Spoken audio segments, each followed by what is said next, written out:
దోపిడీలు చేసే బోయవాడు వాల్మీకి మహర్షిగా ఎలా మారాడు? ఒకప్పుడు హత్యలకు దోపిడీలకు పాల్పడిన వ్యక్తి వాల్మీకి మహర్షిగా మారి రామాయణాన్ని రచించలేదా అంటూ రాఖీ సావంత్ వివాదాస్పద వ్యాఖ్యలు చేసిన విషయం తెలిసిందే. అయితే వాల్మీకి మహర్షి గురించి స్కూల్ పుస్తకాలు చదివింది మాత్రమే నిజం కాదు. గొప్ప పండితులు మాత్రం వాల్మీకి మహర్షికి సంబంధించి తెలియని రహస్యాలను వెల్లడించారు. త్రేతాయుగంలో గంగా తీరంలోని నైమిషారణ్యంలో అనేక మంది మునులు ఆశ్రమాలు నిర్మించుకొని నిష్ఠతో తపస్సు చేస్తూ ఉండేవారు. అందులోని ప్రచస్తాముడు అనే మునికుమారుడు రత్నాకరుడు ఒకరోజు అడవిలో ఆడుకుంటూ దారి తప్పి ఎటుపోవాలో తెలియక భయంతో ఏడుస్తున్న రత్నాకరుడిని ఆ దారిలో ప్రయాణిస్తున్న ఓ వేటగాడు చూశాడు. ఆ మునికుమారుని ఓదార్చి తనతో పాటు తీసుకుపోయిన బోయవాడు తన కొడుకుగా పెంచుకున్నాడు. తమ కుమారుడు అడవిలో ఏ క్రూర మృగాల బారిన పడి మరణించి ఉంటారో అని ప్రచస్తాముడు భావించారు. బోయవారి ఇంట పెరిగిన రత్నాకరుడు విలువిద్యలో ప్రావీణ్యం సంపాదించాడు. యుక్త వయసుకు వచ్చిన రత్నాకరుడికి ఓ కన్యతో వివాహం జరిపించారు. వీరికి 3 సంతానం కలిగారు.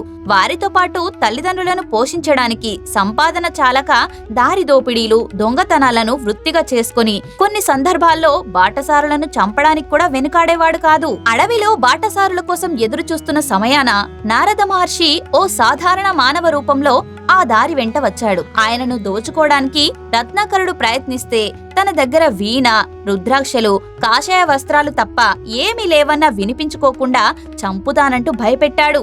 నీవు ఇన్ని పాపకార్యాలు ఎవరికోసం చేస్తున్నావు అని నారదుడు ప్రశ్నించగా తన కుటుంబం కోసమని రత్నాకరుడు బదులిచ్చాడు.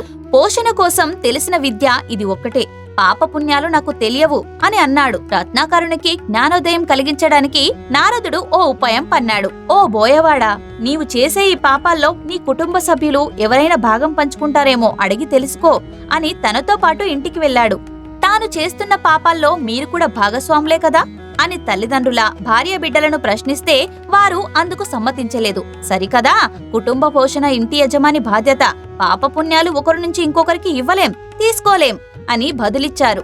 వారి మాటలతో పశ్చాత్తాపం చెందిన రత్నాకరుడు పాప విముక్తి కలిగించాలని నారదుని వేడుకొన్నాడు. అప్పుడు నారదుడు తన నిజస్వరూపాన్ని చూపించి భక్తి మార్గానికి రామరామ అనే 2 అక్షరాల మంత్రాన్ని ఉపదేశించాడు. అప్పటి నుంచి నైమిషారణ్యంలో రామమంత్రాన్ని జపిస్తూ కొన్నేళ్లు తపస్సు చేశాడు. తపస్సులో కూర్చున్న రత్నాకరుడి చుట్టూ పుట్టలు మొలిచాయి.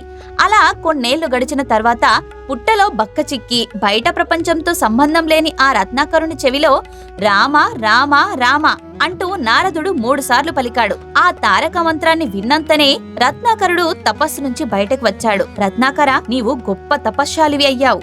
దేవుడు నిన్ను కరుణించాడు. నీవు మళ్లీ జన్మించావు. ఈ పుట్ట నుంచి పుట్టావు కాబట్టి నీవు వాల్మీకి నామంతో లోక కళ్యాణం కోసం ఓ గొప్ప కావ్యాన్ని రాస్తావు అని నారదుడు దీవించి అదృశ్యమయ్యాడు. ఆ తర్వాత వాల్మీకి మహర్షి సంస్కృతంలో రామాయణాన్ని సంకలనం చేశాడు. సంస్కృతంలో రాసిన మొదటి కావ్యం కాబట్టే రామాయణాన్ని ఆది కావ్యం అని అంటారు. అలాగే వాల్మీకి మొదటి శిష్యులు కూడా రాముడి కుమారులైన లవకుశలు.